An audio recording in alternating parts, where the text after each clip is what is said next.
Human rights పీడబ్ల్యూఏఓ TV channel ప్రేక్షకులకు human rights PWA సంస్థ తరపున హృదయపూర్వక నమస్కారాలు తెలియపరుస్తూ నిన్న గురువారం వచ్చేసి మన ఎమ్మెల్సీ స్థానాల్లో ఎలక్షన్లు జరిగినాయి. ఆ ఎలక్షన్లు ప్రశాంతంగా ముగిసినాయి అని చెప్పి పేపర్ స్టేట్మెంట్ రావడం జరిగింది. ఆ ఎలక్షన్లు ఏ విధంగా జరిగినాయి అనే విధానాన్ని వివరాల్లోకి వెళ్ళి చూద్దాం. మనము ఉపాధ్యాయ ఎమ్మెల్సీ స్థానాల్లో ఓటేసేందుకు పోటెత్తిన టీచర్లు నల్లగొండలో 93.5%, కరీంనగర్లో 91.9% నమోదు, పట్టభద్రుల స్థానంలో 70.42% నమోదు, గోదాములకు బ్యాలెట్ బాక్సులు తరలింపు, 3న కౌంటింగ్ నిర్వహణకు విస్తృత ఏర్పాట్లు. ఇక నిన్న జరిగినటువంటి ఈ యొక్క ఓట్ల లెక్కింపు వచ్చేసి 3వ తారీఖు లెక్కింపు చేయడం ఉన్నది. ఆ 3వ తారీఖు రోజు మరి ఈ యొక్క ఎమ్మెల్సీ ఎలక్షన్లలో నిలబడినటువంటి అభ్యర్థుల యొక్క ఇక గెలుపు వివరాలు, ఓటమి వివరాలు తెలుస్తాయి మనకు. ఇక చూద్దాం.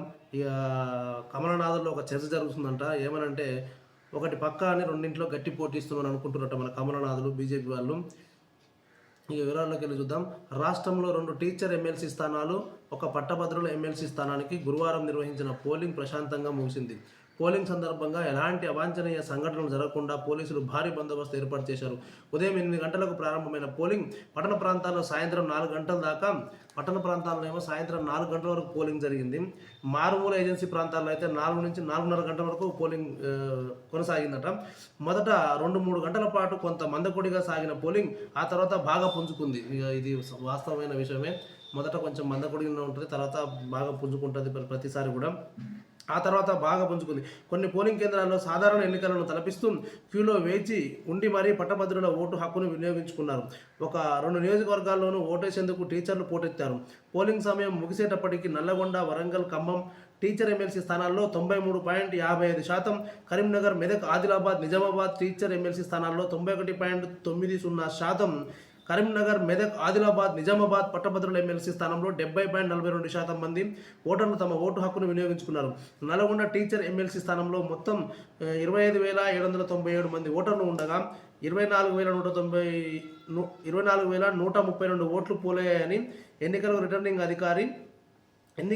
రిటర్నింగ్ అధికారి నల్లగొండ కలెక్టర్ ఇలా త్రిపాఠి తెలిపారు. ఇక చూడండి, విషయానికి వస్తే సాధారణంగా మన కామన్ మ్యాన్స్, కొంచెము సాధారణమైన వ్యక్తులు, పట్టభద్రులు కాకుండా సాధారణమైన వ్యక్తులు అయితే ఓటు హక్కును వినియోగించుకోవట్లేరంటే వాళ్ళకు ఓటు హక్కు మీద పూర్తి నాలెడ్జ్, పూర్తి అవగాహన లేకపోవడం వలన వాళ్ళు వినియోగించుకోవట్లేకపోతున్నారు అని అనుకోవచ్చు. కానీ ఇక్కడ పట్టభద్రులు, ఎడ్యుకేటర్స్ వీళ్ళంతా అయినా చూడండి, టీచర్స్ ఎమ్మెల్సీ స్థానంలో ఇక్కడ నల్గొండ టీచర్ ఎమ్మెల్సీ స్థానంలో మొత్తం 25,793 మంది ఓటర్లు ఉండగా 24,132 ఓట్లు పోలయ్యాయని ఎన్నికల రిటర్నింగ్ అధికారి నల్లగొండ కలెక్టర్ ఇలా త్రిపాఠి తెలిపారు. అంటే ఇక్కడ 25,000 అంటే 24,000 పోలైనవి, 1,000 చిల్లర పోల్ కాలేదు. అంటే ఇంకా వీళ్ళు కూడా కొంతమంది మరి కొన్ని అనివార్య కారణాల వల్ల రాలేదా, ఎందుకు వీళ్ళు ఓటు హక్కు వినియోగించుకోవాలని అనేది మరి తెలియదు. కానీ నిజంగా ఓటు హక్కు వినియోగించుకొని వాళ్ళు మూర్ఖులు. వాస్తవంగా అయితే ఇక నిజంగా వాళ్ళు ఓటుని వినియోగించలేని పరిస్థితుల్లో ఉంటే అది ఇక మనం ఏం అనలేం దానికి. కానీ నిజంగా ఓటు వేయడానికి అనుకూలమైన పరిస్థితులు అనుకూలించి కూడా ఓటు వేయలేదంటే వాళ్ళంత మూర్ఖులేదని ఇంకా మనం చెప్పొచ్చు. కరీంనగర్ టీచర్ ఎమ్మెల్సీ స్థానంలో 27,088 మంది ఓటర్లు ఉండగా 24,895 మంది ఓటు వేశారు. ఇక పట్టభద్రుల నియోజకవర్గంలో 3,55,159 మంది ఓటర్లు ఉండగా ఎక్కడైతే ఇక పట్టభద్రుల నియోజకవర్గంలో 3,50,159 మంది ఓటర్లు ఉండగా 2,50,106 మంది ఓటు హక్కును వినియోగించుకున్నారు. ఆయా నియోజకవర్గాలకు చెందిన బ్యాలెట్ బాక్సులను పోలింగ్ ఏజెంట్ల సమక్షంలో సీజ్ చేసి భారీ బందోబస్తు మధ్య గోదాములకు తరలించారు. నల్లగొండలోని స్టేట్ వేర్ హౌస్ గోదాము, కరీంనగర్ జిల్లా కేంద్రంలో ఉన్న అంబేద్కర్ స్టేడియంలో బ్యాలెట్ బాక్సులను భద్రపరిచారు.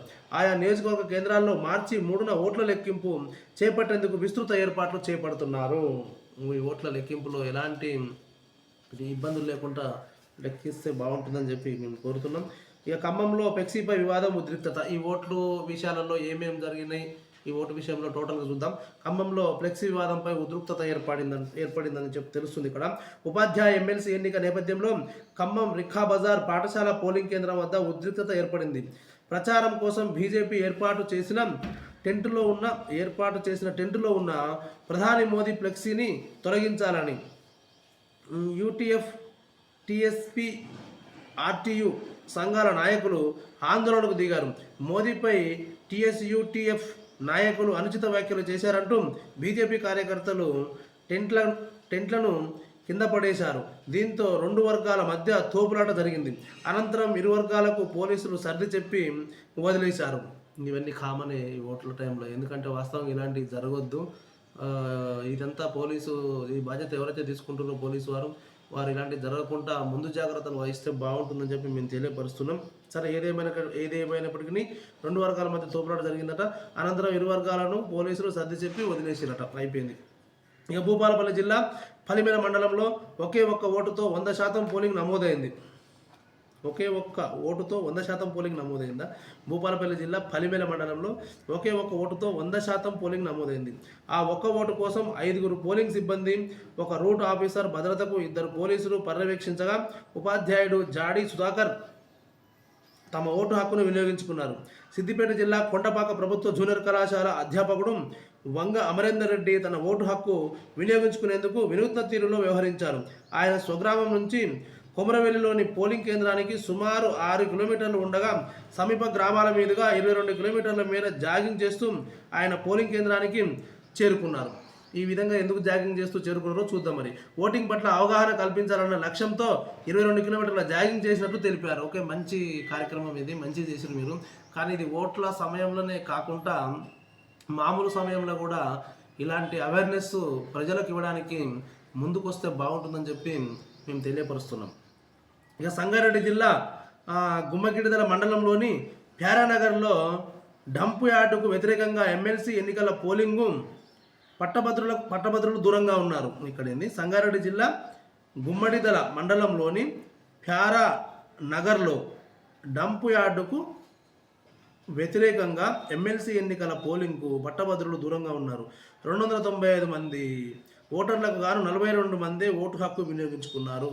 చూడండి, ఇది ఒక ఆలోచించాల్సిన విషయం ఇక్కడ. మరి వీళ్ళు ఈ విధంగా ఓటుకు దూరంగా ఉన్నారు. కానీ ఇంతమంది మనం చెప్పుకున్నాం, ఓటు హక్కును వినియోగించుకోవాలి, రాజ్యాంగబద్ధంగా కొట్లాడేదని ఉంటే సాధించుకోవాలి, రాజ్యాంగబద్ధంగా ప్రజలంతా ఏకం చేసి. కానీ ఓటు హక్కును మాత్రం వినియోగించుకోకుండా ఉండొద్దు. మాకు రాజకీయ నాయకులు ఏమీ ఇవ్వట్లేరు, ఏమీ చేయట్లేరు అని చెప్పి మనం ఓటు హక్కుని వినియోగించుకోకుండా ఉండొద్దు.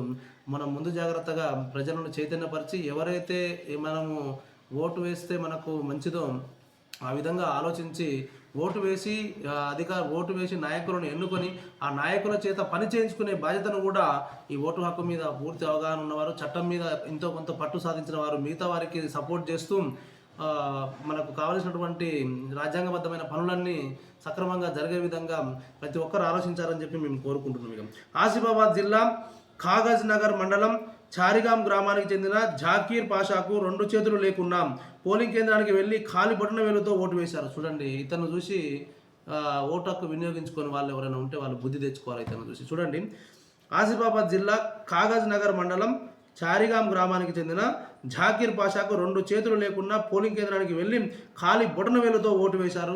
ఈ అన్నకు ఒకసారి హ్యాండ్సమ్ చెప్పొచ్చు మనము. చేతులు కాళ్ళు బాగున్నా ఓటేయడానికి నేటి యువత ఆసక్తి చూపిన తరుణంలో జాకీర్ పాషా పట్టుదల బేష్ అని పలువురు ప్రశంసించారు. పలువురు ఏంటి, అసలు ఇతన్ని ప్రశంసించిన వారంతా మూర్ఖులు ఇంకొకరు లేరు అంతే. ఇక ఎందుకంటే ఈ రోజులలో కాళ్ళు చేతులు అన్నీ మంచిగా ఉండి కూడా ఓటు వేయడానికి పోతే టైం వేస్ట్, అక్కడ లైన్లో నిలబడాలి అంతసేపు, ఇదంతా ఎందుకు, ఈలోపు మనం ఏదైనా కార్యక్రమం చేసుకుందాం అని చెప్పి పనికిరాని కార్యక్రమాలు చేసుకునే సందర్భాలు మనం ఎన్నో ఎదురు చూస్తున్నాం. అలాంటి ఇప్పుడు ఉన్నటువంటి సమాజంలో, అంటే కొంతమంది అలాంటి వారు ఉన్నటువంటి సమాజంలో 2 చేతులు లేకున్నా కూడా వచ్చి వారి యొక్క ఓటును ఉపయోగించుకున్నారు. ఎవరు? మన జాకీర్ పాషా గారు. ఈ జాకీర్ పాషా వారికి human rights protection and welfare awareness organisation తరఫున హృదయపూర్వక ధన్యవాదాలు తెలియపరుస్తున్నాం. ఇక పట్టభద్రుల ఓట్లు నమోదులో ఎన్నికల కమిషన్ విఫలమైందని స్వతంత్ర అభ్యర్థి నిమ్మతోట వెంకటేశ్వర్లు విమర్శించారు. అసలు వాస్తవంగా రియల్గా చెప్పాలంటే మన భారతదేశంలో ఎక్కడ ఓటింగ్ జరిగినా కూడా ఎన్నికల కమిషన్ విఫలమవుతుందనే చెప్పొచ్చు. ఎందుకంటే ఓటింగ్ పర్సంటేజ్ అనేది పూర్తి స్థాయిలో ఓటింగ్ అనేది పర్సంటేజ్ని ఫుల్ఫిల్ చేసిన పరిస్థితులు అనేవి మనం ఇంతవరకు చూడలేదు. కనీసం ఒక 98% ఓటింగ్ నమోదైతే అప్పుడు ఎన్నికల కమిషను విఫలం కాలేదని అర్థం. ఇవాళ మీరు కొత్తగా చెప్పాల్సిన అవసరం ఏం లేదని చెప్పి మేము నిమ్మతోట వెంకటేశ్వర్లు గారిని కూడా మేము ఒకసారి కోరుకుంటున్నాం. ప్రతిసారి విమర్శ అయితేనే ఉంది, ఇది ఒకసారి ఏం కాదు. ఇక్కడ ఈ విమర్శించడం అనేది ప్రతిసారి జరుగుతుంది. ఇక్కడ చాలామంది పట్టభద్రుల ఓటర్ నమోదులో ఎన్నికల కమిషన్ విఫలమైందని స్వతంత్ర అభ్యర్థి నిమ్మతోట వెంకటేశ్వర్లు విమర్శించారు. 4 ఉమ్మడి జిల్లాల్లో 10 లక్షల మంది పట్టభద్రులు ఉంటే 3.55 లక్షల మంది మాత్రమే ఓటర్లుగా నమోదు చేసుకోవడం ఏంటని నిలదీశారు. ఈ క్వశ్చన్ బాగుంది. 10 లక్షల మంది పట్టభద్రులు ఉంటే 3.55 లక్షల మంది మాత్రమే ఓటర్లుగా నమోదు చేసుకోవడం ఏంటని నిలదీశారు. ఇది మీరు నిలదీయడంలో న్యాయం ఉంది వెంకటేశ్వర్లు గారు, వెరీ నైస్. ఈ విధంగా నిలదీసే వారు సమాజంలో ఉండాలి కంపల్సరీ. మీరు సమాజానికి మీలాంటి వారు చాలా అవసరం. ఇక నల్గొండ, ఖమ్మం, వరంగల్ ఉపాధ్యాయ నియోజకవర్గంలో అభ్యర్థుల నడుమ బలమైన పోటీ కొనసాగింది. మొత్తం 19 మంది అభ్యర్థులు పోటీ పడగా పింగళి శ్రీపాల్ రెడ్డి, ఇక అలుగుపల్లి నర్సిరెడ్డి, ఏవైతే పూల రవీందర్, ఏవైతే గాల్రెడ్డి హర్షవర్ధన్ రెడ్డి, ఏవైతే పులి సర్వోత్తమ్ రెడ్డి, ఏవైతే సుందర్ రాజ్ యాదవ్కు ఎక్కువ ఓట్లు పోలినట్లు ఉపాధ్యాయ వర్గాల్లో చర్చ సాగుతుంది. ఇక మీరు చూసినారా, మీ చర్చ మీరు సాగించుకుంటారు, కానీ ఎవరికి ఏం పడ్డాయి అనేది ఆడి పోయిన తర్వాత ఎవరి మనసు ఏముంటుందో తెలియదు, ఎవరు ఓటేస్తారో తెలియదు. ఈ చర్చించుకున్నంత మాత్రాన జరిగేది కాదు. ఇది ఓట్లు లెక్కింపు అయిన తర్వాతనే ఈ అన్ని చర్చలన్నిటికీ అర్థం తెలుస్తుంది.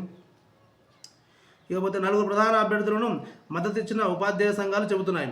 అయితే మొదటి ప్రాధాన్య ఓట్లలోనే కోటా ఓటు సాధ్యం కాదని, ద్వితీయ ప్రాధాన్య ఓట్లే గెలుపును నిర్ణయించబోతున్నాయని ఉపాధ్యాయ ఓటర్లు చెబుతున్నారు. కరీంనగర్, ఆదిలాబాద్, నిజామాబాద్, మెదక్ ఉపాధ్యాయ ఎమ్మెల్సీ స్థానంలో బీజేపీ అభ్యర్థి మల్క కుమరయ్య ఉపాధ్యాయ సంఘాలు మద్దతిచ్చిన అభ్యర్థులకు గట్టి పోటీ ఇచ్చారు. పోలింగ్ సరళి ఆయనకు అనుకూలంగా ఉందన్న వాదన వినిపిస్తుంది. మల్క కుమరయ్య పీఆర్టీయూ అభ్యర్థి వంగ మహేందర్ రెడ్డి, ఎమ్మెల్సీ జాక్టో అభ్యర్థి కూర రఘోత్తమ్ రెడ్డి గట్టి పోటీ ఇచ్చారు. ఇక కరీంనగర్, మెదక్, ఆదిలాబాద్, నిజామాబాద్ పట్టభద్రుల ఎమ్మెల్సీ స్థానంలో కాంగ్రెస్ అభ్యర్థిగా నరేందర్ రెడ్డి, బీజేపీ అభ్యర్థిగా అంజిరెడ్డి, బీఎస్పీ అభ్యర్థిగా ప్రసన్న హరికృష్ణ పోటీ చేసిన విషయం తెలిసిందే.